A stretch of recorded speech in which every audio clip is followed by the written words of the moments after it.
প্রতিদিন সন্ধ্যা হইলেই রহমতুল্লাহর একটা না একটা আইটেম দরকারই হয়। প্রতিদিন এক একটা আইটেম, নতুন নতুন আইটেম তার করে দিতে হবে। একই ধরনের আইটেম তার পছন্দ হয় না।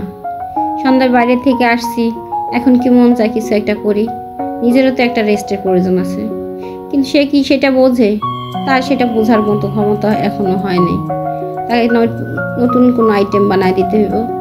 তো ঝটপট কি করব, ঘরে ডিম ছিল, দুধ ছিল, স্লাইস রুটি ছিল, ওইগুলা দিয়ে একটা আইটেম করে দিলাম। এটাও এটা পছন্দ করে, ওরা সবাই এটা পছন্দ করে। আর আমাদের ঘরে হয়েছে কি, সবাই এই ধরনের ভাজা পোড়াটাই পছন্দ করে। তো এটাকে আমি ডিম ফেটে আর ডিমের সাথে ডিমটাকে ভালো করে মিক্সড করে কড়াইতে তেল গরম করে রুটিগুলাকে ডিমের মধ্যে চুপ দিয়া গরম তেলে ভাজা ফেলছি।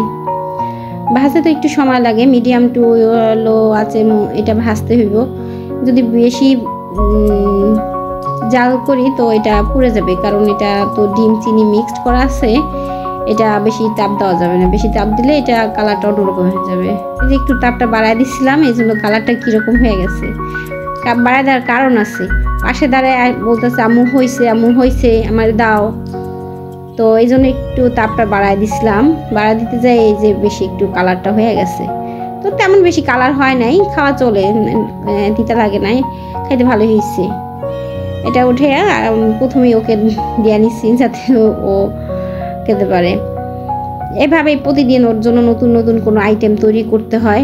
ঘরে যাই থাকুক সেটা তার চলবে না, তার জন্য নতুন কোনো আইটেম তৈরি করো, নতুন কোনো ফর্মুলা করো। আর নতুন নতুন আইটেম করে দিলে সে পছন্দ করে।